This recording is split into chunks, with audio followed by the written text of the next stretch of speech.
¿Qué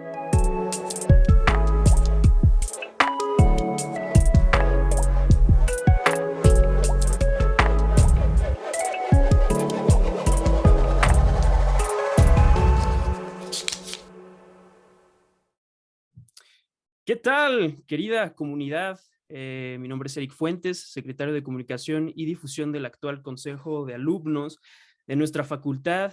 Y el día de hoy estoy bastante emocionado, bastante feliz de que estamos estrenando este proyecto que desde que iniciamos nuestra gestión queríamos lanzar. Y pues el día de hoy para estrenarlo tengo un invitadazo. Ustedes ya habrán visto por las stories de quién se trata. Sin embargo, pues quiero dar un pequeño preámbulo. Es director de posgrados de nuestra facultad. Es socio fundador del Centro Jurídico para los Derechos Humanos. Fue director general de constitucionalidad en la Fiscalía General de la República, fue director jurídico de la Secretaría de Gobernación, es alumno desde la preparatoria de nuestra institución. Actualmente da las cátedras de Teoría Constitucional y Derecho Constitucional Mexicano en tercer y cuarto semestre respectivamente. Y sin más, tengo el gusto de tener aquí conmigo al doctor Francisco Vázquez Gómez Bisoño. ¿Cómo está, doctor? Eric, muy bien, muy agradecido de tu invitación y pues de saludar a toda la comunidad de nuestra facultad y pues como exalumno de la misma, pues muy orgulloso de poder ser el que inicie este proyecto que me parece que es muy bonito porque nos va a permitir como profesores acercarnos a los alumnos. Creo que siempre poner medios para ello es fundamental. Pues doctor, ¿le parece que comencemos? Adelante, dispara. Pues ahora sí que como toda historia, todo tiene un principio y es precisamente ahí donde me gustaría comenzar. Eh, ahorita ya se lo comenté y ya me comentó que es un tema un tanto singular, pero quisiera que nos contara acerca de cómo era usted, ahora sí que de niño, cómo era Francisco Vázquez Gómez cuando era pequeño. Mira, pues la verdad es que yo creo como cualquier niño, yo soy el cuarto hijo, ¿no? Tengo 3 hermanos mayores que yo, bastante más grandes que yo. De hecho, mi hermano, el que me sigue hacia arriba, me lleva 10 años. Pocas palabras, fui el pilón, ¿no?, de mis papás. Entonces, en ese contexto, pues lo que te puedo decir es que pues era un chavo que desde la primaria, eso sí, me llamó mucho la atención el fútbol, ¿no? Siempre estuve en los equipos representativos, en este caso del Cedros, tanto en primaria como en secundaria, y luego, pues, evidentemente, en la prepa de la UP. Entonces, bueno, pues, amiguero, tuve y tengo muy buenos amigos. De hecho, al día de hoy, eh, uno de mis compadres, padrino de mi hijo el mayor, pues lo conocí justo en primero de primaria, y seguimos teniendo evidentemente una relación muy estrecha. Eh, Aplicado para el estudio, siempre me gustó la escuela, ¿no? Es decir, no la sufrí, por el contrario, creo que la disfruté. Y pues entre el fútbol, la escuela y casa, pues digamos que así fue como transitó mi infancia. Muy normal, ¿no? Como cualquier chavo. Muy, muy cuidado, muy querido, ¿no? Por lo mismo, como era el pequeño de la casa, mi madre, mis hermanos siempre han estado al pendiente de mí, siguen estando al pendiente de mí. Y en este sentido, pues, muy, muy feliz. Creo que tuve una infancia feliz, al menos así la recuerdo. Ok, ahora doctor, algo que yo creo que pues nos mandaron mucho y que yo creo que es como lo más interesante de todo esto, es precisamente saber cómo se fue encaminando a esta carrera que pues es a la que actualmente se dedica y es actualmente pues que se nota que le causa mucha pasión. Claro. Mira, yo creo que parte fue por genética, ¿no? Mi padre estudió Derecho en la Escuela Libre de Derecho. Luego no ejerció, es decir, no estuve cerca del ejercicio profesional propiamente. Por eso dije que es una cuestión en parte genética. Ujú. Y digamos que mi- mi- mi- mi- que mis- se me fue el avión ahí. No se preocupe, no Este, se preocupe. digamos que mi abuelo, mi bisabuelo, ¿no? Es decir, siempre hubo abogados en la familia. De pequeño nunca estuve cercano al ejercicio profesional, te digo, ninguno de mis hermanos, ninguno de mis tíos es abogado. Y propiamente creo que lo que me empezó a marcar fue eh, que desde pequeño siempre me gustó el tema de la política. Por ejemplo, recuerdo que un muy buen amigo mío de la primaria, Hugo Corral, eh, su familia de Chihuahua, estamos hablando ahí más o menos de 1988, cuando se genera la elección presidencial entre Carlos Salinas, ¿no? Los candidatos eran Ujú. Carlos Salinas de Gortari, Cuauhtémoc Cárdenas y Manuel Cloutier, ¿no? El Maquillo. Y en ese sentido, sí, por ejemplo, desde pequeño recuerdo a mi abuelo panista, ¿no? Como de hueso colorado. Es decir, de estas familias que siempre estuvieron no involucradas en la política, pero pues como cualquier ciudadano interesado de la cosa pública, eh, siempre le transmitió eso a sus hijos, entre ellos mi madre y mi madre a mí. Y, y, pues cuando me topo con Hugo, que sí, su familia, por ser de Chihuahua del Norte, estaba involucrado. Ujú. Yo recuerdo 1988, estoy hablando que tenía yo 9 años, ¿no? Y a los 9 años era un chavito muy despierto en ese sentido. Salíamos con Hugo, por ejemplo, en aquel entonces pues, todavía se acostumbraba a pegar los pósters de campaña electoral, pues eran de papel, entonces pegaban con engrudo, entonces hacías el engrudo en la casa Sí. y te pasabas ahí paseando por la colonia pegando pancartas de Maquillo y del PAN, ¿no? Entonces, el tema de la política siempre me llamó la atención, al punto que luego en la escuela, siempre, ¿no? Que la elección del jefe de grupo, que pues, ahí estaba Pancho participando. Cuando esto se pone, digamos, se formaliza más, sobre todo en la prepa de la UP, porque el tema de la sociedad de alumnos en la prepa es todo un tema, ¿no? Sí, sí, es ¿No? Las es elecciones. justo todo eso, las elecciones, preparar la campaña, preparar las propuestas, ponerse pues vivo, o sea, hay otra planilla que también se quiere postular.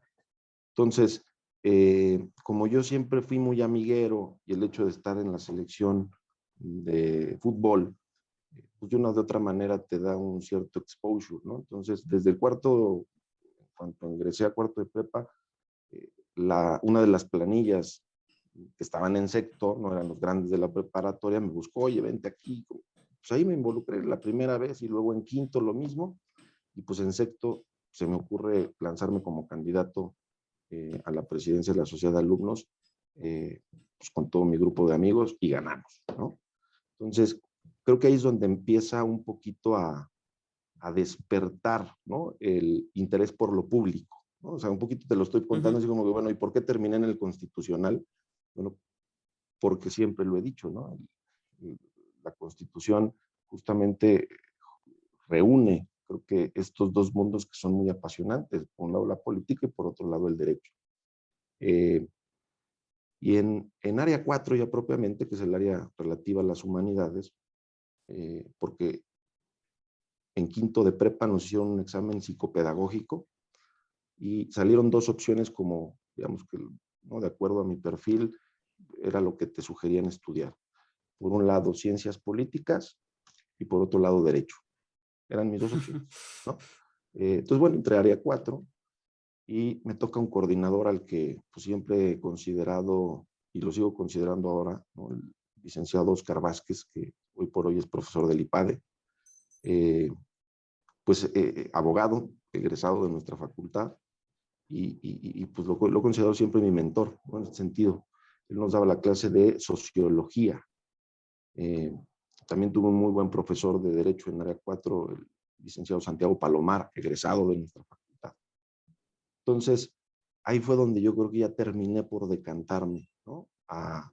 al tema del derecho y no la ciencia política, porque de una u otra manera me ayudaron a advertir que estudiando derecho ampliaba, ¿no?, la Exacto. posibilidad luego del ejercicio profesional. En ciencia política, pues te encasillas mucho, ¿no? Se te cierran muchas posibilidades. En cambio, siendo jurista, pues sin ningún problema puedes, como yo lo hice, digamos, ejercer la profesión en el ámbito público, ¿no? En las instituciones del Estado.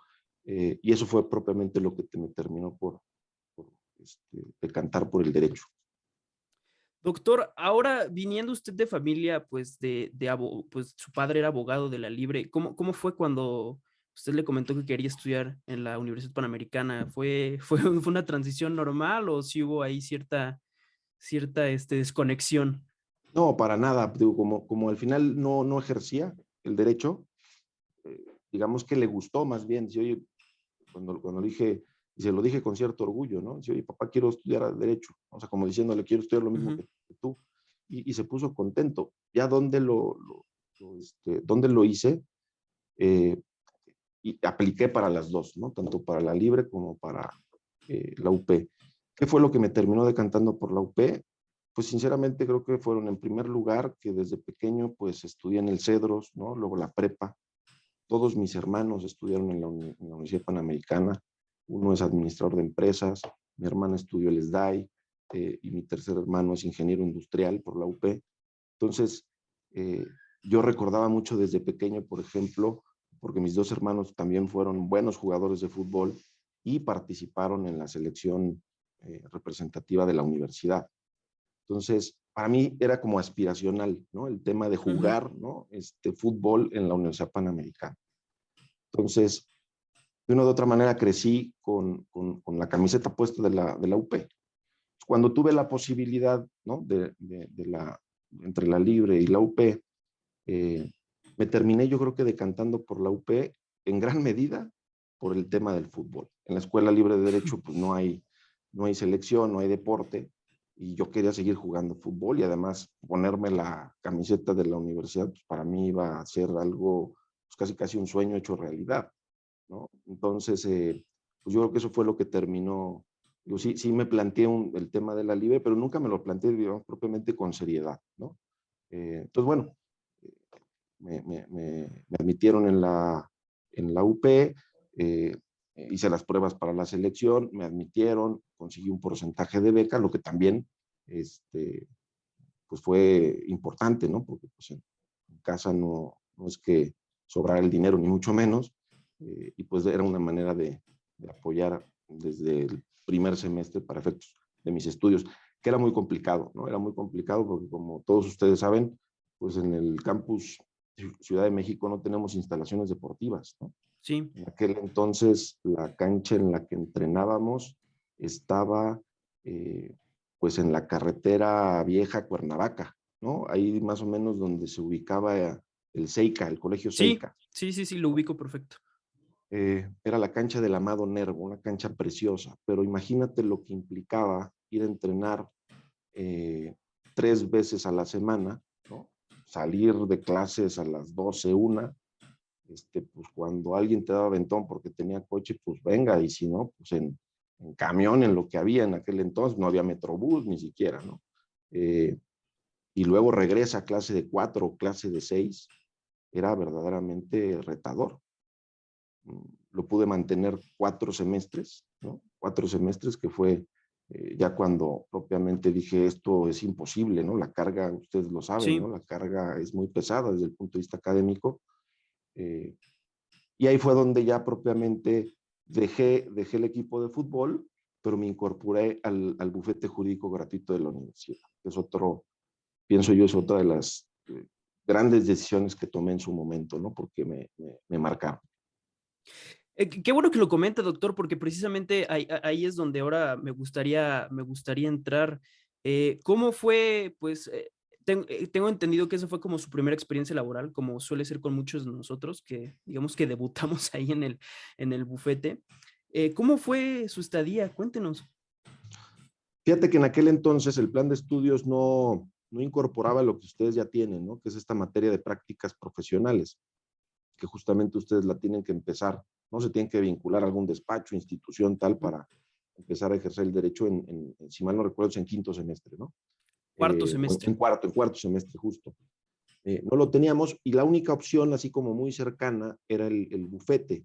Evidentemente había muchos amigos que ya trabajaban en notaría, unos por gusto, otros por necesidad, como es evidente. Eh, y yo cuando veo que ya era difícil continuar con el tema del fútbol, evidentemente necesitaba una beca. Entonces, me planteo el bufete jurídico en primer lugar porque existía esa expectativa, ¿no? Que Sí, después de 6 meses eh, podía, en aquel entonces el bufete jurídico te servía, por ejemplo, para hacer el servicio social. Entonces, en estos primeros 6 meses te medían, te probaban y eventualmente podías continuar con un porcentaje de beca. Eh, entonces eso fue lo que me decantó y la verdad es que me llevé una grata sorpresa, no solamente por los amigos que hice, sino porque me parece que es una institución que tiene dos grandes beneficios.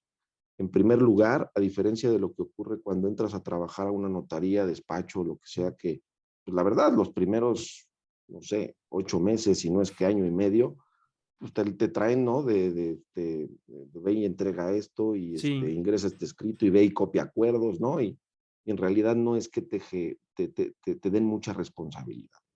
El primer día que yo llego al bufete jurídico gratuito de la universidad, llego a las 9 y me dicen, a la 1:30 tienes tu primera cita con tu primer cliente. Yo dije, ¿qué? ¿No? Pues sí, recuerdo todavía, era una mujer, ¿no? Separada de su esposo con 2 o 3 hijos, y pues el tema propiamente era una cuestión de demandar por alimentos, ¿no? Porque el ujú, señor se había desobligado de sus responsabilidades. Y pues bueno, desde el primer día atendiendo clientes, ¿no? Pues los hechos del caso y pues a los 2 días pues, prepara la demanda y cómo empiezas a hacer una demanda, ¿no? Y pues a ver, empieza ahí la colaboración muy padre con sí, todos exacto. los compañeros. Oye, pues a ver, te presto esta demanda que yo hice la semana pasada y le vas metiendo, le vas quitando. Y como siempre lo digo, el bufete tiene primer gran beneficio de que pues te avientan al ruedo de inicio, ¿no? Entonces, pues si no sabes, averigua, ¿no? Y pues empiezas a ejercer propiamente la profesión, a pesar de que vas en cuarto semestre, ¿no? Y el otro gran beneficio creo que tiene el bufete es que te permite acercarte a la realidad social de nuestro país, ¿no?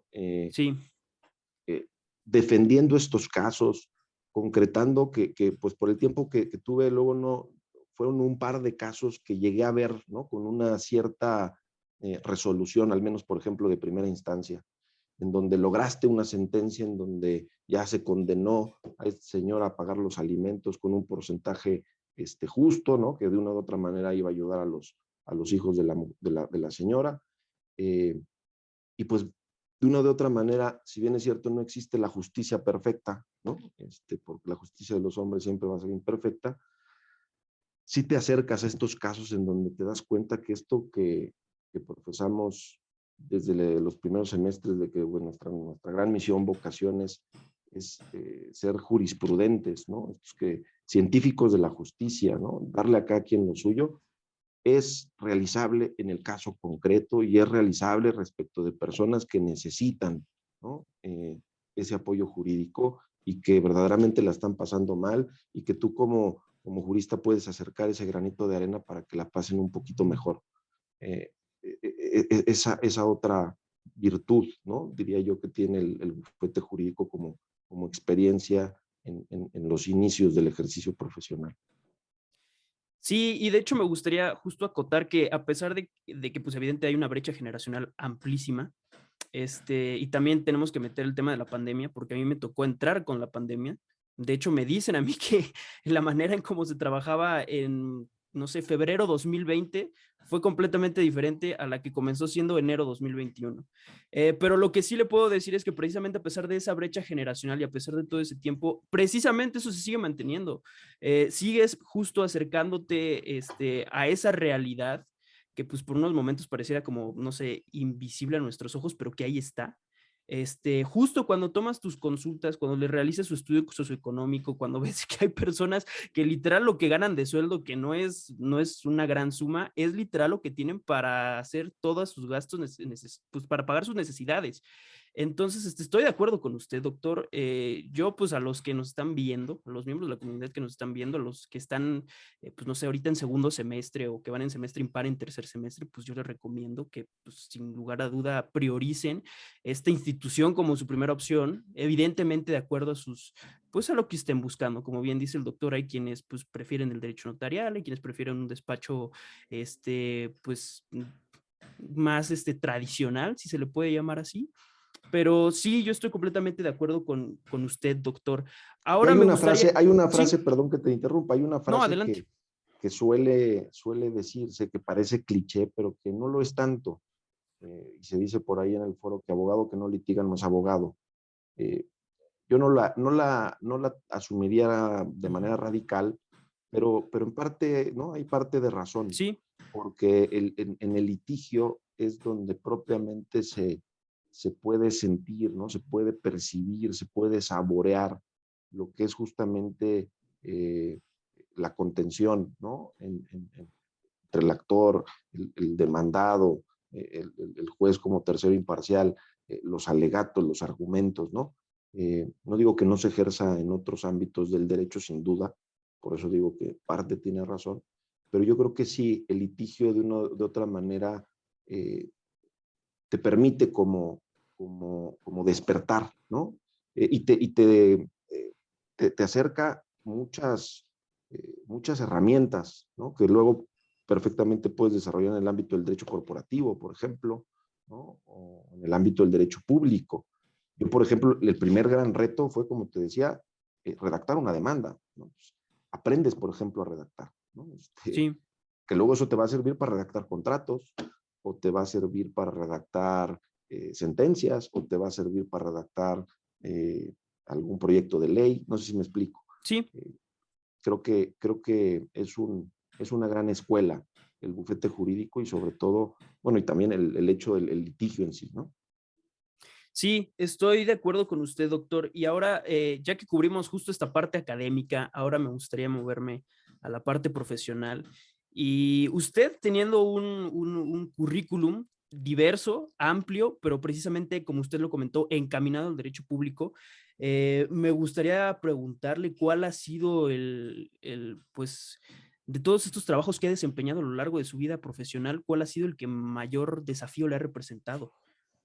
El que mayor desafío, me parece que son dos, ¿no?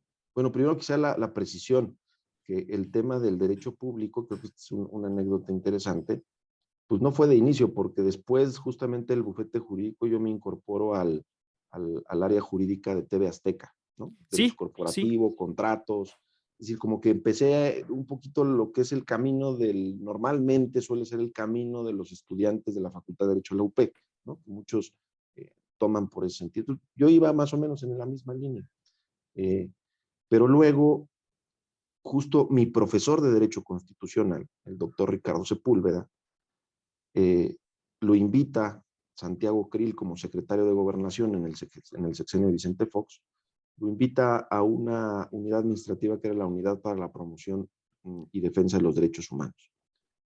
Eh, a mí me dio clase en tercer semestre de constitucional, me ayudó en algunos temas para mi tesis, siempre tuve una muy buena relación con él y eventualmente le envié un mail, así como que, oye, siempre vamos a saludar ujú, al tigre, le decimos de cariño, Tigre Sepúlveda. Y dije, pues ni seguramente ni me va a contestar. Y me contesta. Y me dice, ¿qué estás haciendo? No, pues estoy trabajando acá. Oye, vente a echar un café. Fui a echar un café y tenía una posición vacante. Y me dijo, ¿por qué no haces entrevista? Bueno, entonces entrevista, me entrevistaron y resulta ser que me invita a la Secretaría de Gobernación. Y ahí fue donde, ¡pum! Como siempre tuve el gusanito de la política, aunado a lo cual era el primer gobierno, ¿no? De extracción sí, panista, sí, pues para mí fue así otro sueño hecho realidad, ¿no? O sea, trabajar en el primer gobierno panista era un tema de identidad. Eh, y ahí fue donde me enamoré, no solamente del sector público, sino que el Tigre Sepúlveda, y por eso también lo considero uno de mis mentores, y desde el punto de vista del derecho constitucional, siempre lo he dicho y lo seguiré diciendo, es mi maestro.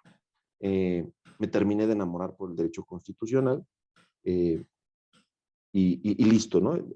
Luego, respondiendo directamente a tu pregunta, ¿cuáles son los dos grandes retos? Uno, el primero, fue cuando me invita a trabajar a la Consejería Jurídica del Ejecutivo Federal, el licenciado Javier Arriaga, egresado de nuestra facultad. ¿Por qué digo todo esto? Porque en realidad somos una gran familia y así tenemos Sí, que vernos. Siempre es un profesor, es un, ¿no? un compañero de la generación. En este caso, Javier Arriaga no era compañero mío, él me lleva 5 o 6 años, pero por ejemplo nos conocimos y llegamos a jugar juntos fútbol en la selección, ¿no? Cuando yo recién entraba, él ya iba saliendo de la facultad. Y nos volvimos a topar, me invita a la consejería jurídica y lo primero que me pone en el escritorio, que era el área de la consejería jurídica, que se dedicaba a hacer todos los proyectos legislativos, ¿no? Las iniciativas que presentaba el presidente, hacer los análisis respecto de las iniciativas que se presentaban en el Congreso, con miras a que eventualmente si fueran aprobadas, a lo mejor el presidente solicitaba que se ejerciera el derecho de veto, ¿no? Pues los que ujú, hacíamos los vetos, los que hacíamos las iniciativas, era esta área, ¿no? Donde la cabeza era Javier Arreal.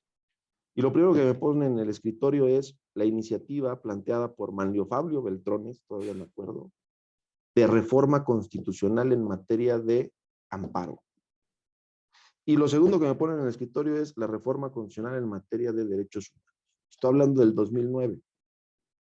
Me dijo, pues a ver, analízale y le tenemos que pasar una nota al consejero jurídico para que se la lleve al presidente para ver si vamos a empujar, no empujamos, ¿no? sí, La frenamos, ¿qué hacemos?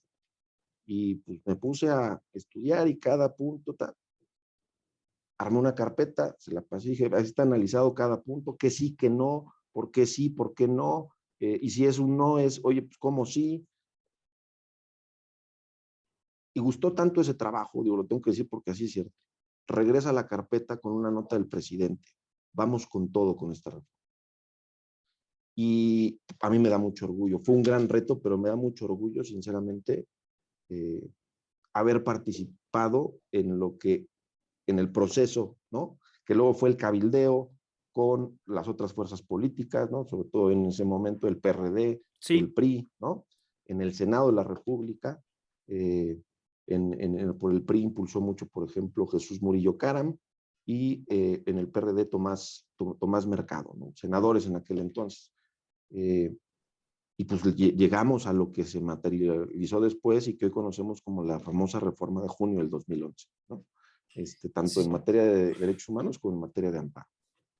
Ese fue un gran sí, reto.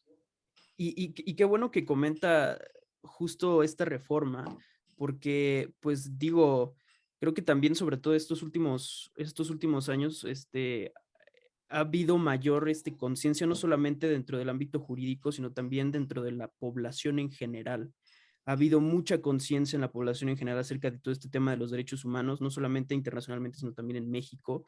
Y ¿por qué lo comento? Porque últimamente pues se han visto muchas violaciones. Ahora sí que el último caso que tenemos pues es justo cómo la vida de los periodistas está en riesgo y eso no es exclusivo de este sexenio. En general en México ha sido algo bastante riesgoso el periodismo. Entonces, ahora me gustaría preguntarle cómo nace precisamente este Centro Jurídico para los Derechos Humanos. Precisamente a iniciativa del doctor Ricardo Sepúlveda, ¿no? Eh, Cuando termine el sexenio de Vicente Fox, eh, digamos que él se comprometió, como constitucionalista, se comprometió con el tema de los derechos humanos, ¿no? Dentro del constitucional, pues hay muchas vías, ¿no? Ujú, Muchos ámbitos en los que se puede uno especializar, como puede ser el electoral, como puede ser el parlamentario, como puede ser el procesal constitucional. En fin, él se metió mucho al tema con profundidad de los derechos humanos y pues se le ocurre formar justamente una organización de la sociedad civil que propiamente es una AC, y ahí es donde me invita a mí, invita a otros colegas y fundamos el Centro Jurídico para los Derechos Humanos, escritura pública pasada por la fe de el licenciado Arce, ¿no? Maestro de la facultad, del notario Javier Arce. Eh, y, y pues el Centro Jurídico para los Derechos Humanos no tiene otra finalidad sino acercar reflexiones en la materia al ámbito público desde la sociedad civil. Ha estado, digamos, como intermitente, ¿no? Porque tanto el doctor Sepúlveda como servidor y los demás que hemos colaborado en ciertos momentos con el centro, pues a veces asumimos alguna responsabilidad dentro de la administración pública y entonces ahí pues, le Sí, toca, ¿no?, llevar la batuta a alguien más y luego salimos y entonces pues, apoyamos un poco más, en fin, pero esa es un poco la intención del centro, ¿no? Acercar reflexiones. En los últimos años, el centro se ha especializado más en recorrer y empujar el tema de los derechos humanos en el ámbito privado, ¿no? Lo que hoy por hoy ya incluso existe todo un ámbito de conocimiento de lo que son los derechos humanos en la empresa, ¿no? Eh, Tenemos como muy clavado el tema de los derechos humanos como los límites que se deben de oponer al ejercicio de poder por parte de la autoridad pública, pero también hay muchas cuestiones que en el ámbito interno de la empresa tienen que ver con los derechos humanos y creo que ahí hay mucho camino que recorrer. ok. Doctor, ahora me gustaría preguntarle, creo que esta es una pregunta también bastante interesante. ¿Cuáles han sido los 3 momentos que lo han marcado a lo largo de toda su vida? Los tres momentos de toda. De hasta la fecha. Bueno, sin duda alguna, eh, pues haberme casado con mi esposa, ¿no? Que es una guapísima y preciosa mujer en todos los sentidos.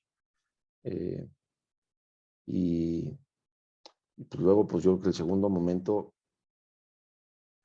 pues el haber sido padre, ¿no? Tengo 5 hijos, pero pues cada uno en su forma de ser y en el momento en el que llegó a mi vida, pues sin duda alguna ha sido un antes y un después, ¿no? Y el tercer momento, pues que me ha marcado como tal, pues me parece que de todos los trabajos y responsabilidades que he podido asumir en el ámbito del sector público, hay una que sin duda alguna, eh, insisto, el tema de participar en la reforma de derechos humanos sin duda es un privilegio, pero cuando me invita la procuradora Arely Gómez, ¿no?, la Procuradora General de la República, a que me haga cargo de la Dirección General de Constitucionalidad, y ese par de años en el que pude estar al frente de esa oficina haciendo litigio ante la Suprema Corte de Justicia en temas de acciones de inconstitucionalidad y controversias constitucionales, pues yo creo que ese es un momento que también me marcó desde el punto de vista personal y desde el punto de vista profesional, porque, porque bueno, ahí fue donde me terminé de volver loco por el derecho constitucional, ¿no? Eh, el litigio en la Corte, pudimos en ese año y medio, ¿no?, casi par de años, pudimos plantear 52 acciones de inconstitucionalidad, ¿no?, de muy diversos temas, y me di cuenta ahí que en otro nivel, a otra escala, pues podía hacer lo mismo, pero digamos con mayor amplitud de lo que hacía en el bufete jurídico, ¿no?, que solamente ayudas a una mujer y sus hijos. Pues acá desde el punto de vista, a través de acciones de inconstitucionalidad, precisamente eh, conteniendo aquellas leyes que van en contra de la Constitución, pues también puedes hacer mucho bien, ¿no?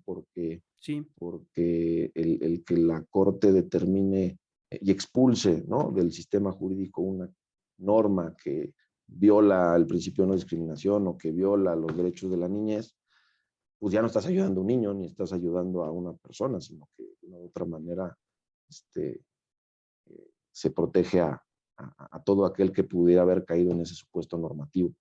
Entonces, ese lo mencionaría como un tercer momento, ¿no? Mi matrimonio, mis hijos y esa chamba en específico. Aunque todas mis responsabilidades en el sector público han tenido lo suyo, muy positivo. ¿alguna que haya pues no sé si preferido, disfrutado más, además de, pues digo, como usted bien dice, participar en la reforma del 2011, como usted bien dice, algo que se dice con orgullo. Entonces, esa que yo creo que está en primer lugar, ¿hay alguna otra que usted prefiera? O bueno, no prefiera, que le haya también gustado Bueno, de esa manera. sin duda alguna, con sus diferencias, porque obviamente en la Dirección General de Constitucionalidad, en la PGR era litigio, ¿no? Y litigio ante la Corte, ¿no?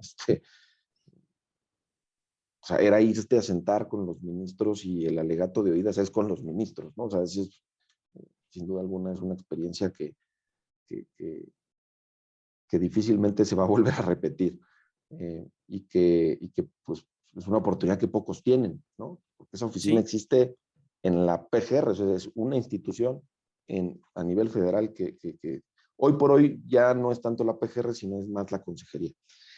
Que lo pondría en segundo lugar, la consejería, pero era otro ejercicio profesional. Fíjate, la consejería me marcó justo, yo creo que ahí desperté. Ya daba clases yo, empecé a dar clases en el 2006. La consejería jurídica entró en el 2009, ya llevaba 3 años dando ujú, clases. Eh, pero era más un ejercicio, digamos, era un dar clases intentando transmitir los conocimientos que habías abrevado eh, de las chambas que habías tenido, ¿no? Eh, Concretamente, cuando empiezo a dar clases estaba en la Secretaría de Gobernación, ¿no? Por ejemplo. Pero en la consejería jurídica era un trabajo de mucho estudio, de mucho análisis, de mucha investigación. Aunado a ello, se me abre la posibilidad de incorporarme a la maestría en Derecho Procesal Constitucional en la UP. Entonces, ahí es donde ya propiamente el hecho de hacer un posgrado, más que mi chamba era muy de estudio, de análisis, de investigación, fue como que lo que me terminó de despertar la vena académica. Entonces ya, claro, después de la maestría de Derecho Procesal Constitucional dije, no, yo quiero más. Entonces me metí a la maestría en Ciencias Jurídicas y luego pues ya el paso natural después de dar clases y de empezar a escribir, ¿no? Artículos y publicar algunos en revistas especializadas, pues venga el doctorado, ¿no? Eh, esa chamba también me marcó de manera importante porque creo que fue la que me terminó por detonar esta vena académica, ¿no? Del ser investigador, el escribir, del publicar, del tener libros, ¿no? El gusto, ¿no? El cariño por el estudio, por así decirlo. sí, y ahora eso me lleva precisamente a mi siguiente pregunta. Eh, Usted actualmente está en las dos instituciones, está en la universidad y está también en la prepa. ¿Cómo llega a dar clases? En la prepa fue muy, muy chistoso porque esto ocurrió en el 2001, ¿no? En el 2001 yo estaba en octavo semestre, pasando a noveno, el último, estaba en cuarto año de la carrera. Eh, y en aquel entonces, fíjate, no estaba yo trabajando en el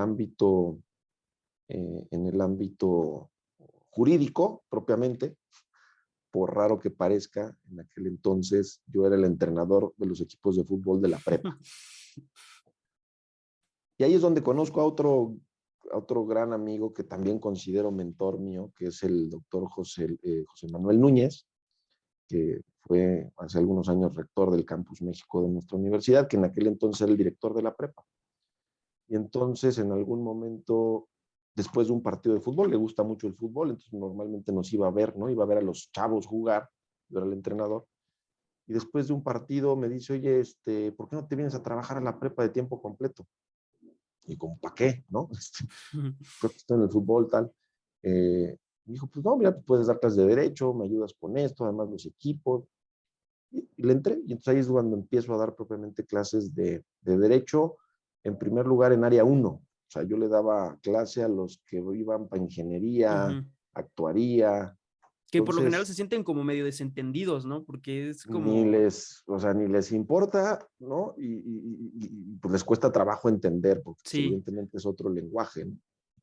Pero eso fue un reto desde el punto de vista de la docencia muy interesante, porque es hacer asequible, ¿no? Con un lenguaje sencillo, pues cuestiones que, pues, como todos sabemos que estudiamos derecho, ¿no? Conceptos que tienen su complejidad. Y ahí empecé y eventualmente después de los 3 años se abrió la posibilidad de que empezara a dar clases en área 4. que ahí, pues llevo ahí ya desde el 2001 a la fecha, pues ya son más de 17 años, ¿no? Dando clases en sexto de prepa todas las semanas.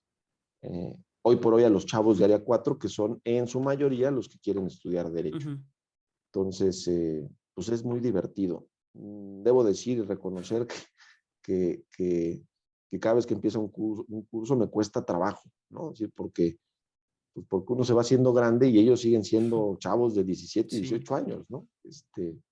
Pero la verdad es que ya cada vez, ¿no? Cada vez que estás frente a grupo, es muy divertido y muy gratificante el poder ayudar a los chavos en ese momento, ¿no? Que traen la ilusión de estudiar derecho, pero que muchas veces en esa edad, pues lo que saben del derecho es lo que han visto en las películas y las series, ¿no?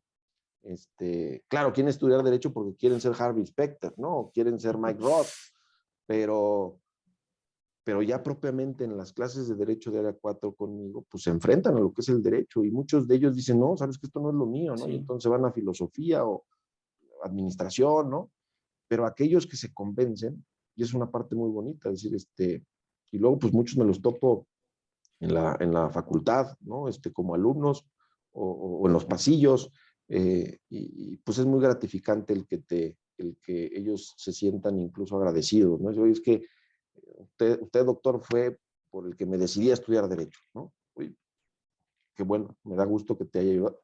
Habrá otros filósofos que dirán, usted fue por el que no estudié Derecho, pues también, qué bueno, porque no perdieron el tiempo, ¿no? Sí. Eh, en fin, esa parte de la prepa es muy, muy bonita. Y ahora a la universidad, que justo llega más tarde, ¿cómo llega y precisamente cómo fue ese contraste? Porque evidentemente unos son los que están en el vemos, están en el de vamos a medir terreno, y como usted bien dice, son, pues, ya son adolescentes cercanos a adultos, pero todavía uno cuando está en la prepa, incluso en último año, aún tiene ciertas actitudes muy infantiles, muy, muy infantiles. En contraste de los alumnos de universidad que si bien también llegan a ser un tanto inmaduros o infantiles, ya saben que esto ya es la vida real, ya es precisamente ese camino para lo que se van a dedicar toda su vida. Están un poquito más conscientes, pero no hay mucha diferencia entre el chavo que está terminando sexto de prepa y el chavo que está empezando primer semestre de la carrera, ¿no? Entonces, de hecho, pues no hay diferencia. Eh, pero a la facultad llego precisamente cuando termina el sexenio de Vicente Fox, 2006, diciembre del 2006. En ese momento, el que había sido director de la prepa, el doctor José Manuel Núñez, lo convierte, bueno, lo hace en rector del Campus México, ¿no? La posición que hoy tiene nuestro querido amigo el doctor Santiago García. Ujú. Y entonces ahí es cuando él me dice, oye, ¿por qué no te vienes a chambear ahora a la Facultad de Derecho? En aquel entonces el director era José Antonio Lozano, el doctor Lozano. Bueno, en fin, entré. Y entré en la posición de coordinador general de la licenciatura. Y fue un trabajo muy bonito del 2006 al 2009, 3 años, en donde pues no solamente pude empezar a dar clase ya en la facultad. eh, Mi primer curso fue todavía conforme al plan de estudios anterior, era en tercer semestre Derecho Constitucional Mexicano. No existían todas estas clases que ahora, o materias, ¿no? Que ustedes desde primer semestre llevan Derecho Social de Estado, segundo semestre Teoría Política, tercer semestre Teoría Constitucional, cuarto semestre Derecho Constitucional Mexicano. Antes era ¿no? Una clase, un semestre de Derecho Constitucional Mexicano. Esa es la que empecé a dar.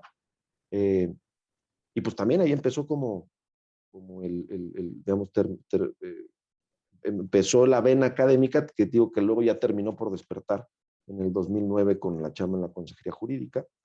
Pero regresándome a mi experiencia como coordinador general, pues fue muy padre porque ya fue sobre todo el recibir a estos eh, chavos de prepa, ¿no? Y el que empiecen sus primeros semestres, eh, pues es también muy, muy gratificante porque creo que, y a mí siempre me ha gustado más dar clases en los primeros semestres.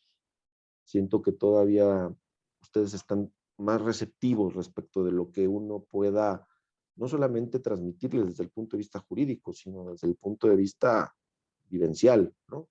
Eh, esta pasión, ¿no? Que suelen decir que soy un profesor apasionado porque me pongo loco, grito, se me salta la vena, en fin. Ahí es donde ustedes todavía lo reciben, ¿no? Son más receptivos a ese tipo de temas y pues esa parte es muy padre. Pero además, desde el punto de vista académico, fue justamente en el trance del 2006-2007 cuando se genera el nuevo plan de estudios, que ahora está vigente en la facultad, que fue un cambio profundo, ¿no? Del rediseño del plan de estudios. Y entonces no solamente me toca participar en el diseño, ¿no? Un poquito por afuera, pero como coordinador general me toca implementarlo, ¿no? Entonces esa parte también fue un reto desde el punto de vista académico muy interesante. Doctor, ahora ya que estamos precisamente hablando de retos, me gustaría pasar por unos momentos a un reto que es para todo aquel que ha sido docente en estos últimos 2 años, que es precisamente la pandemia.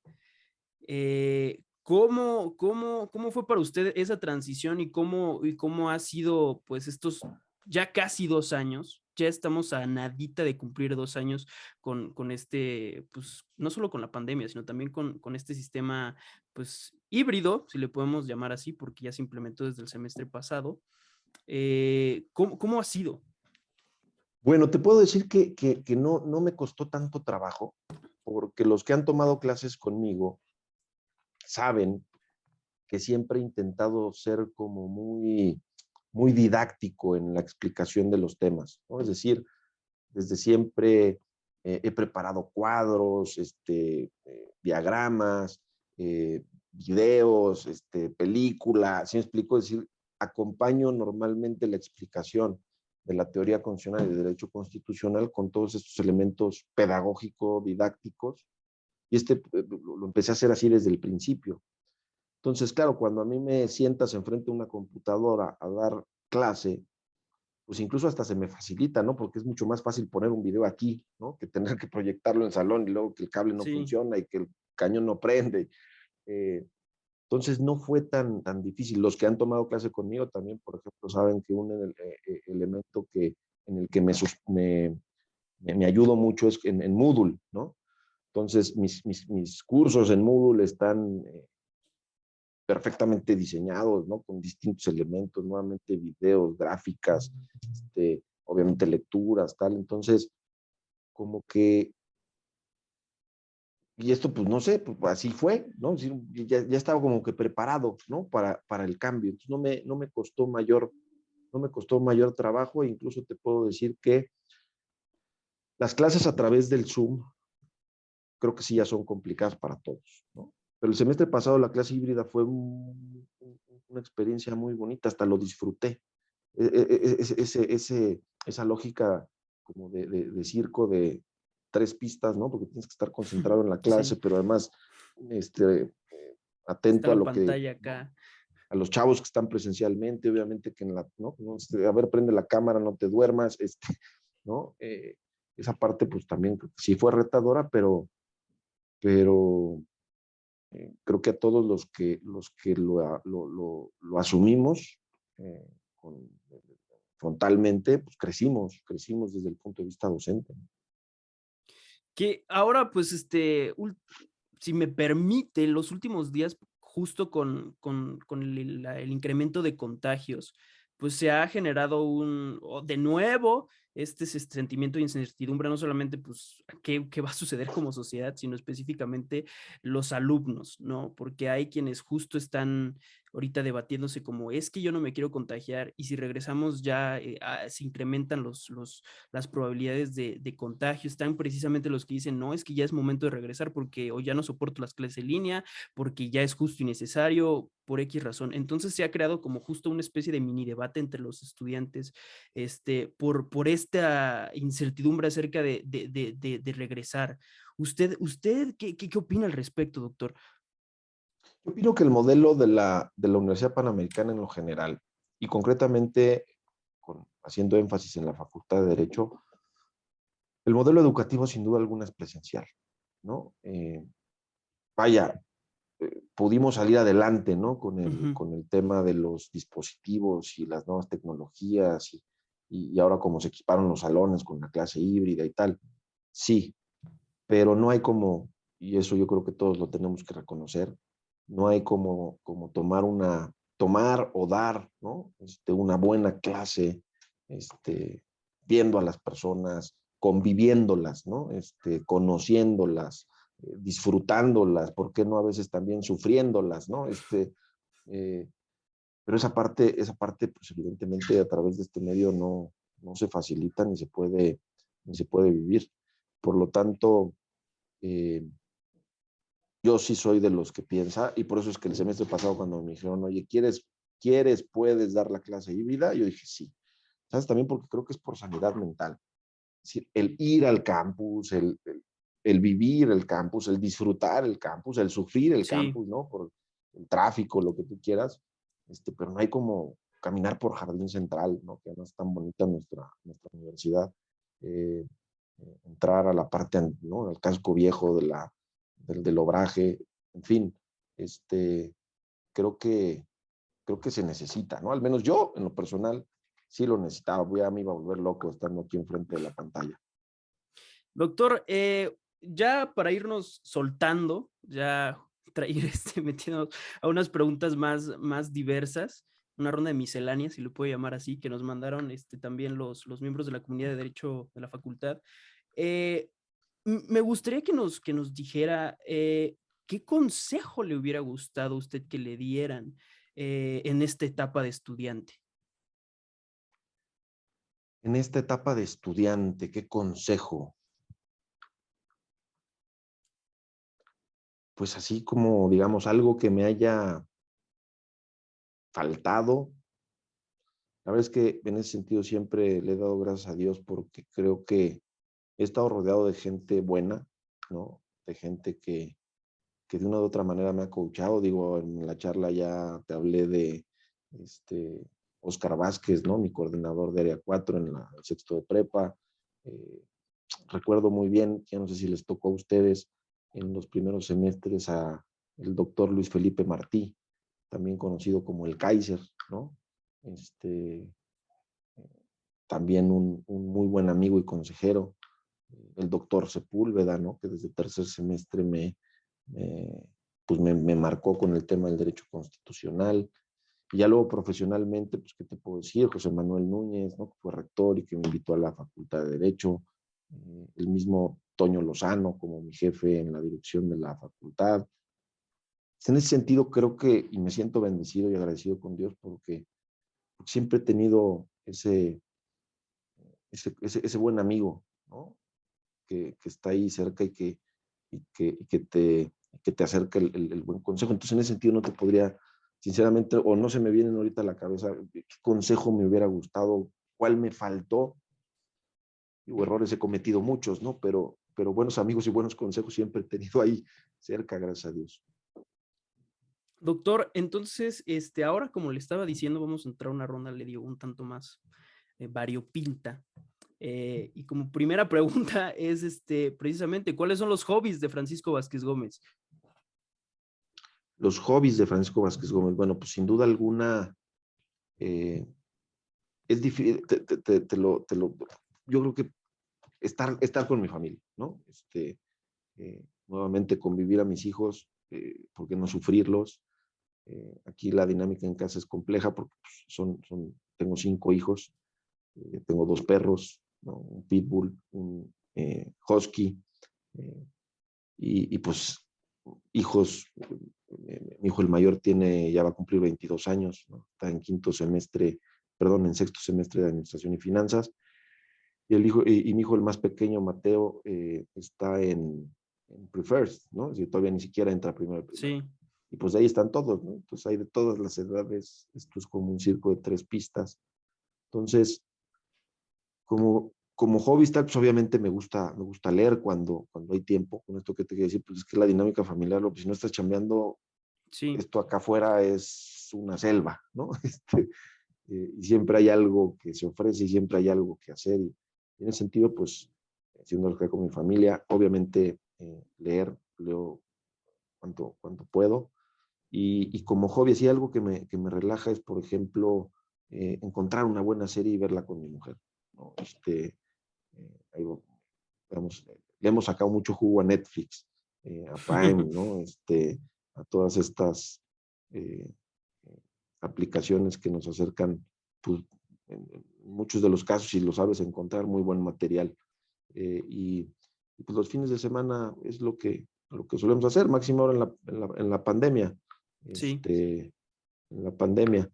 Hasta todavía muy grande, pues ya hace 2015, 6 años, eh, seguía jugando fútbol, ¿no? Entonces estaba en el equipo del Club España y pues los fines de semana era de 1 o 2 partidos y jugar a buen nivel, hasta que en el 2015 pues terminó de rompérseme la rodilla después de tanto fútbol, el ligamento cruzado de la pierna derecha dio de sí.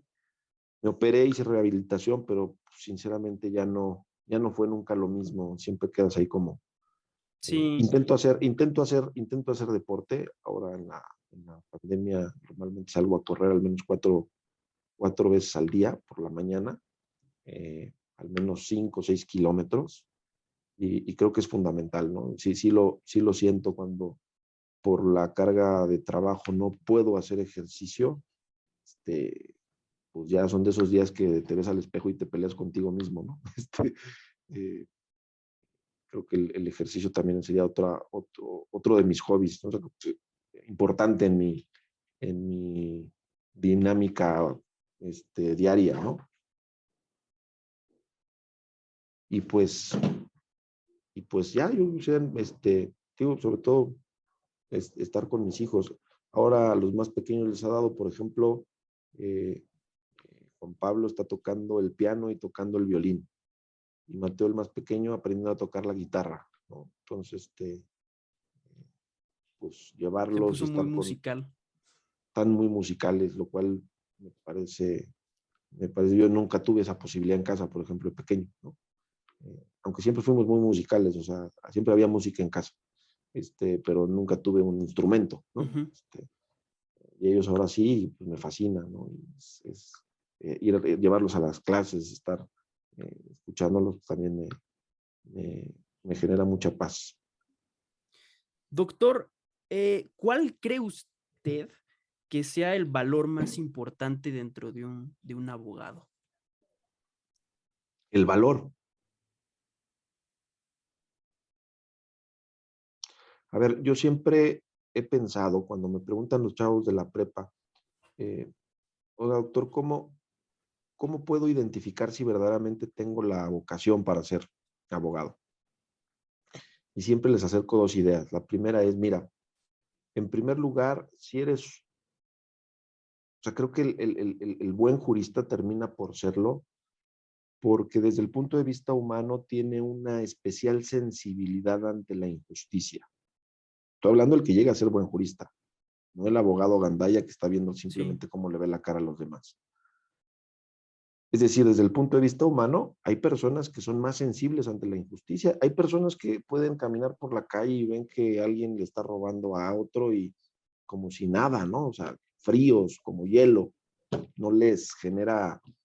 Yo digo, pues primero mídete en ese sentido y eres un tipo que tienes sensibilidad ante la injusticia, eh, pues yo creo que a lo mejor tienes la vocación. Y el segundo elemento es el espíritu de servicio, porque al final del día estamos como juristas convocados a acercarle a la sociedad estos conocimientos que nos permiten a ti y a mí discernir lo justo de lo injusto, que allá afuera no es tan claro y no es tan fácil.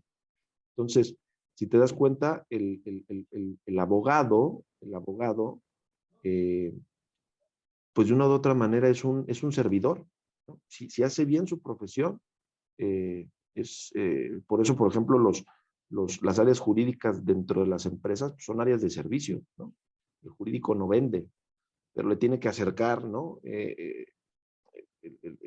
vehículo, ¿no? Jurídico al área de ventas para que pueda cerrar tal o cual negocio, ¿no? Entonces, eh, somos área de servicio. Entonces, yo también les digo a los chavos, si no tienes actitud de servicio, híjole, este, pues a lo mejor no es lo tuyo, ¿no? Si por un lado la Sí, injusticia no te genera mayor problema y por otro lado eres un tipo que no mueve un dedo, ¿no? Y se los pongo así de concreto.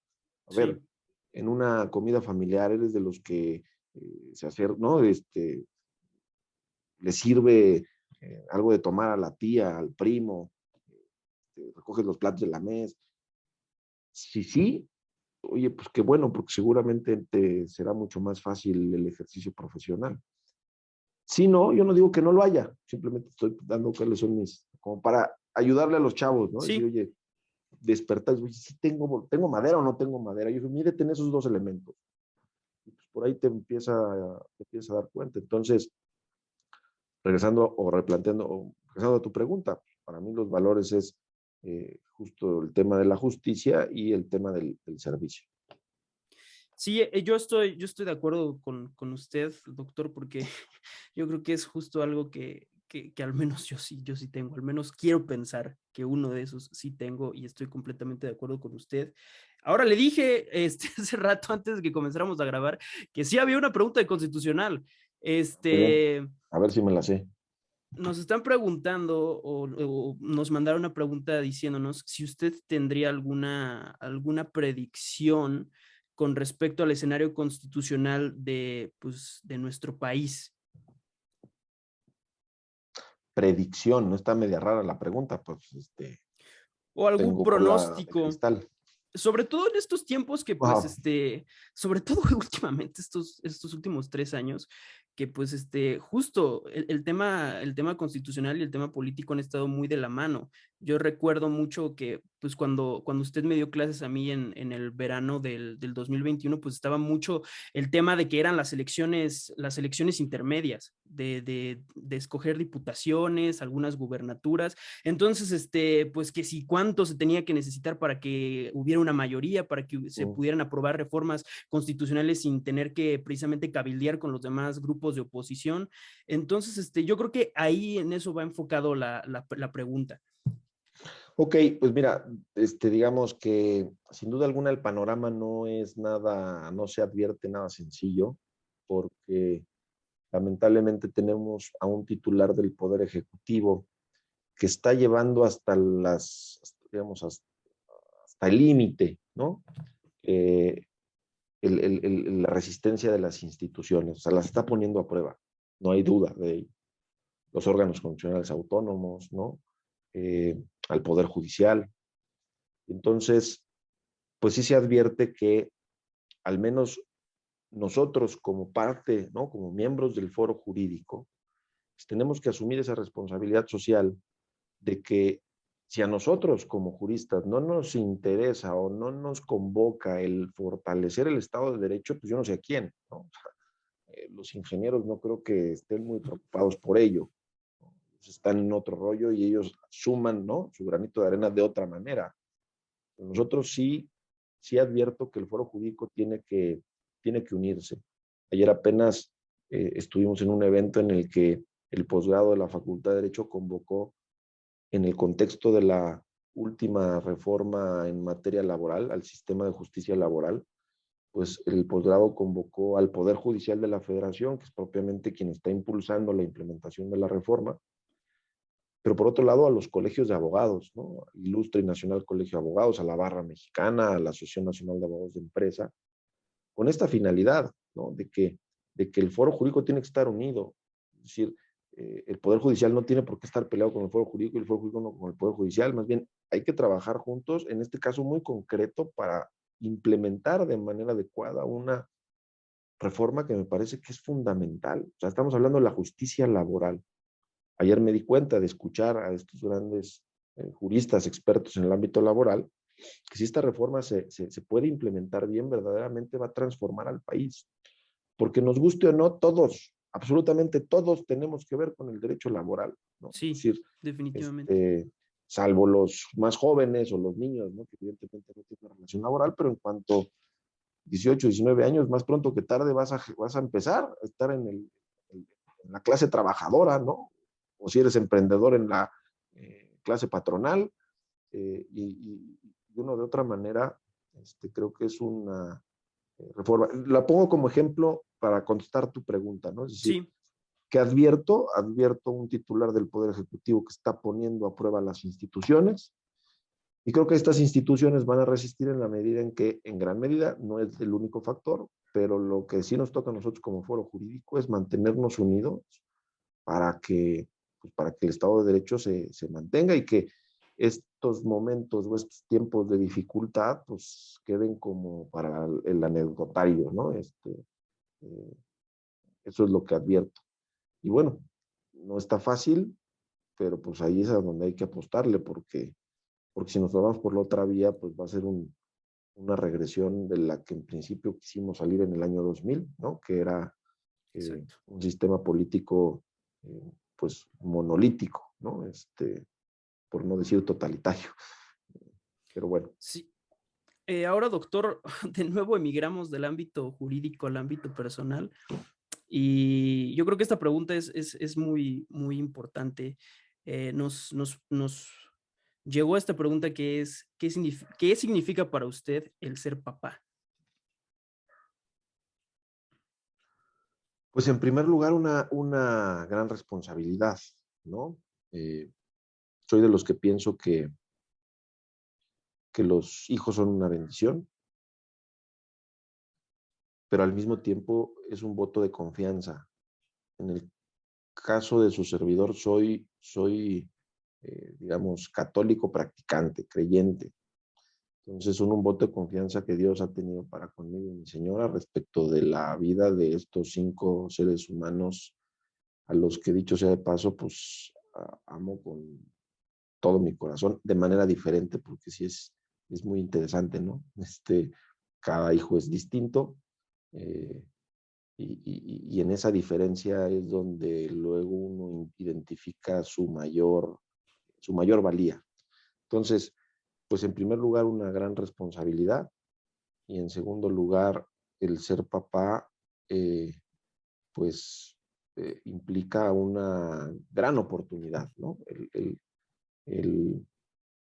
el poder hacer que ellos pues, puedan ser mejores personas que uno, ¿no? Es decir, como que es yo creo que una aspiración consciente o inconsciente de todo buen papá, ¿no? Es decir, no que tengan la vida más fácil, ¿no? Que puedan ser mejores que uno, ¿no? Entonces, ahí es donde uno tiene la posibilidad, sobre todo cuando están más pequeños, ¿no? De acercar los medios pues, para que ellos puedan hacer muchas más cosas de las que ha hecho uno, por ejemplo, en el ámbito profesional o en el ámbito personal. Entonces, responsabilidad y oportunidad para intentar ser concreto a tu pregunta. Ahora, doctor, las siguientes preguntas ya son, las puede responder de una manera más corta, ya son muy puntuales y pues ya son completamente ya muy variadas. En primer lugar, nos preguntaron si usted tiene algún gusto culposo de cualquier tipo. Gusto culposo. Hijo, debo de confesar que llevaba pues casi 6 años sin fumar, ¿no? Y el tema de la pandemia sí me generó, yo creo como a todos, ¿no? Un estrés muy particular, el hecho de estar encerrado en casa, de la Ujú. incertidumbre, en fin, y pues volví a agarrar el cigarro. Entonces hoy por hoy, mea culpa. Ah, El cigarrito es muy rico. que eso es algo muy característico de la facultad, siento yo, sobre todo de Bueno, es que nosotros. justo, sí, no, no, bueno, ya volví a recordar, ¿no? Ese cigarrito cuando estás profundizando en un tema, a lo mejor leyendo algún libro, ¿no? Sí. No sé, sirve para la concentración. Y otro gusto culposo, un buen vino tinto, ¿no? Sin duda alguna, un buen whisky, que son las dos cosas que ¿no? me gustan, ¿no? Un buen vino tinto, un buen whisky, eh, pues también son gustos Sí. culposos. Otros dirán que los postres, no me gustan los postres, ¿no? Yo creo que esos dos. Y me gustó el concepto de gusto culposo en lugar de servicio. Está bonito. Doctor, si usted pudiera tener un poder, ¿qué poder le gustaría tener? O sea, como de superhéroe o qué. Sí, Ah, o sea, ese por ahí va. sí, un poder legislativo. Sí, porque digo, cuando te enfermas de constitucional, un poder, pues yo creo que el poder, el de la teletransportación. Entonces me hace interesante, ¿no? El poder estar hoy aquí. Por Sí, ejemplo, mi familia, mi madre, mis hermanos, mis sobrinos viven en Querétaro, ¿no? Entonces, ya lo había yo reflexionado en algún momento. Pues Querétaro sí es, no está lejos, pero pues sí es un caminito de 2 horas y media, ¿no? sí. Entonces, pues el poder así, pum, ir allá y ver a tu mamá y pum, regresar, estaría padre. Sí, más sobre todo con justo como usted comentó hace rato, con esta vida tan movida, que muchas veces es precisamente el trasladarnos de un lugar a otro implica un gasto de tiempo impresionante, que eso es Mucha justo pérdida de tiempo, ¿no? otra cosa que fue bastante importante esta pandemia, ¿no? Que por ejemplo, usted está en un punto, yo estoy en otro punto, nada más que tuvimos que hacer, mandar un link. Así es. Sí, muchas cosas positivas me parece que han salido. Doctor, ya escuchamos a lo largo de esta conversación que usted es aficionado del fútbol. Si cabía duda, yo creo que ya quedó claro que le fascina este deporte. Sin embargo, algo que no hemos escuchado es cuál es su equipo. Eh, Mira, ahí es muy chistoso, o sea, porque, digamos, del fútbol mexicano, te puedo decir que lo único que tengo claro es que no le voy a la América. Eh, Soy de estos que somos antiamericanistas. Entonces, de No me diga chavo, por eso. ejemplo, de chavo le fui al Cruz Azul, de joven le fui a los Pumas, y hoy por hoy, como mi hijo el mayor le va a las Chivas, le voy a las Chivas. Sinceramente no me interesa, no me apasiona el fútbol mexicano, como sí me apasiona el fútbol español, por ejemplo. Entonces, en ese sentido, pues a la Madrid, y soy madridista de hueso colorado, porque crecí justamente con Hugo Sánchez en el Madrid, ¿no? O sea, cuando empezaban a pasar los partidos, recuerdo, no pasaban ni siquiera todos, de vez en cuando era así como un premier, ¿no? Te pasaban el Sí, partido del Real Madrid los sábados o los domingos en Televisa, pues era así como fiesta en casa, ¿no? Y en ese sentido, por eso, y ahí sí me apasiono, ¿no? Es decir, los clásicos, la Champions, entonces, digamos que es lo que te puedo decir. Fútbol italiano, y no tengo mayor predilección, digo, me gusta evidentemente más el fútbol europeo, ¿no? Porque pues, sí, tiene mucho mayor calidad. doctor, si bien el fútbol es su deporte, digamos, predilecto, me gustaría preguntarle, ¿también está al tanto de la NFL? Sin duda, 49er de toda la vida, porque crecí con Joe Montana, Jerry Rice, en la línea ofensiva Romanowski, en fin, siempre, y además, pues San Francisco. Yo soy Francisco, siempre hubo ahí como un cariño muy especial respecto de los 49ers. Y pues ahora vamos a la final Exacto. de la conferencia nacional el próximo domingo va a estar difícil contra los Carneros de Los Ángeles, ¿no? Justo quedándome un poquito en este tema, ¿usted confía en que este año pues sea el año en el que se quiten ese sentimiento amargo de la derrota contra los jefes de Kansas City con Patrick Mahomes en el 2020? Yo creo que sí, sobre todo, no por lo que habían mostrado en la temporada, que tampoco si la hicieron, no una temporada como normal, así como de regular a bien, ¿no? Pero tampoco nada extraordinario. Pero ahorita se embalaron, ¿no? A partir del juego de comodín, ¿no? Que le ganaron a Dallas, donde pues Dallas era favorito con Prescott y que estaban haciendo las cosas muy bien. Eh, este, Creo que están embaladitos y aunque va a costar trabajo los Rams, si siguen por donde van, y además traen suerte, ¿no? Porque en el partido contra Green Bay, pues también creo que jugó la suerte. Pues son de estos equipos que una de esas se alinean los planetas y andan dando una buena sorpresa. Doctor, ¿cuál considera usted que es su mayor logro hoy en día? Sin duda alguna mi familia, ¿no? no solamente lo veo como mi gran logro, sino porque además es a lo que me dedico, es decir, ¿por qué trabajo? Por mi familia, ¿por qué escribo? Por mi familia, ¿por qué doy clases? Por mi familia, digo, lo hago porque me gusta, ¿no? Pero en el fondo la finalidad es esa, sacar adelante a estos muchachos, en ese sentido, pues sí, porque además no es normal, no es cotidiano, ¿no? Incluso hasta hay gente que te ve feo, ¿no? Dice, "Oye, tienes 5 hijos, ¿no?" Te dicen, ¿y con la misma mujer? Sí, con la misma mujer. eh, y hasta medio te ven feo. Entonces, pues no es fácil y por eso lo considero un logro, ¿no? Ahora, si no se hubiera decantado por el derecho, ¿hay otro camino que le hubiera gustado tomar? Pues te digo que estaba muy claro, era el derecho, era ciencias políticas, ¿no? Entonces, híjole, pues, pero no sé, hubiera sido bien grillo. El derecho te da estructura, ¿no? Sí. Entonces, eh, qué bueno que no me fui por allá. Pero yo creo que hubiera sido lo natural, porque estaba entre esas dos. De chavo, ¿no? Y no tan chavo en la prepa, es decir, sí llegué a jugar fútbol a muy buen nivel, ¿no? Y de chavito tuve un par de años en el América, en las fuerzas básicas, y otro año estuve en los Pumas, y ya luego se me quitó la cosquillita, de, de querer ser jugador profesional, ¿no? Es como cuando le preguntas al niño de 5 años qué quiere ser bombero, ¿no? Pues, como los chavos que nos gusta el fútbol siempre en algún momento de la vida dicen, yo quiero ser jugador profesional. Pero ya en serio, pues yo creo que hubiera sido un tema de la ciencia política.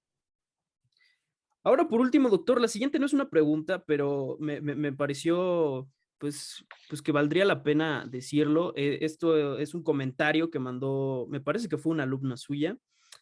Ana Paula Espejel dice, me encantó su materia. Pues muchas gracias. La verdad es que cuando haces lo que te gusta, yo creo que pues, los resultados se dan por añadidura, ¿no? Y qué bueno, siempre me ha dado mucho gusto el que me reconozcan por eso, ¿no? Es decir, a unos les gusta más el funcional, a otros no, pero al menos creo que se dan cuenta que me apasiona, que lo intento transmitir de la mejor manera y pues qué bueno. Seguramente habrá muchos otros alumnos que no les haya ido tan bien conmigo y que no me quieran tanto, ¿no? Porque pues nadie es monedita de oro. Pero Doctor, gracias por el comentario. ¿algo antes de concluir al que le gustaría añadir? No, pues nada, yo creo que eh, siguiendo un poquito en esta misma eh, lógica de la última pregunta, pues sugerirles eso como alumnos hoy por hoy de la facultad, que me imagino ya identificaron que su vocación es el derecho, ¿no? Porque creo que es una vocación, no es una sola profesión, es una vocación, pues que la asuman como tal y que se dediquen a lo que verdaderamente les apasiona, ¿no? Porque creo que así es como se generan los resultados. Siempre les he dicho y les he deseado el éxito, pero teniendo por ese concepto no lo que piensa la sociedad normalmente, que el éxito es el dinero, la posición, el poder. No, el éxito para mí, y esto se lo robo a una mujer mexicana formidable que es Alondra de la Parra, esta directora de orquesta que pues ha dirigido a las mejores orquestas del mundo en los mejores teatros y escenarios. Normalmente, bueno, suelo citar la entrevista que le hace Adela Micha a Alondra de la Parra, ¿no? Cuando le pregunta precisamente, oye, pues después de que has hecho tantas cosas, ¿no? Mujer, joven, además, bonita, ¿no? Guapa. Le dice, Alondra, ¿para ti qué es el éxito? Y Alondra, con toda tranquilidad, se voltea y le dice, Adela, para mí el éxito es levantarme todos los días y tener ganas de hacer lo que voy a hacer, ¿no? O sea, eh, me parece que es la mejor definición de éxito, ¿no? Es decir, eh, tener la posibilidad de disfrutar eso que tienes que hacer, pues yo creo que eso es lo más importante en la vida y es lo que les sugiero que busquen, que encuentren eh, y que luchen, porque tampoco se compra en la tienda, ¿no? porque yo creo que eso es lo que les va a redituar a la larga muchísimo más que cualquier posición económica, política o profesional o en el ámbito que sea, ¿no? Pues, doctor, de nuevo, muchas gracias por su tiempo. Yo creo que no pudimos haber escogido a un mejor padrino para debutar este nuevo concepto que como le comento, estamos tan emocionados de que la comunidad lo vea. Y para concluir, yo creo que estaré de acuerdo conmigo. Me gustaría pues dedicar este primer video al maestro Félix Todd, quien desafortunadamente pues falleció la semana pasada por causas diversas, y me gustaría por qué dedicarlo, porque fue una persona que a pesar de que no lo conocí, no tuve el gusto de conocerlo, sí mis compañeros, miembros del consejo que tuvieron la oportunidad de conocerlo, me dejaron muy en claro que era una persona que desde siempre nos quiso apoyar a nosotros. No solo lo escuché de compañeros, también lo escuché de profesores. Entonces, me parece pertinente dedicarle este primer capítulo a la memoria del maestro Félix Todd, Sin lugar a director de nuestra dudas, facultad. fue un gran abogado, pero ante todo fue una gran persona. En el evento de ayer en el que concurrieron los 3 colegios de abogados más importantes de México, no hubo persona que dejara de referirse a Félix con cariño, con afecto, con gratitud, con, digamos, pues vaya, de una manera muy bonita. Entonces, yo también en lo personal no lo conocí a profundidad, porque pues desde que entré a trabajar está la pandemia, ¿no? Es más, puedo afirmar que nunca tuve un despacho presencial con él, todos fueron a través de Zoom, Meet,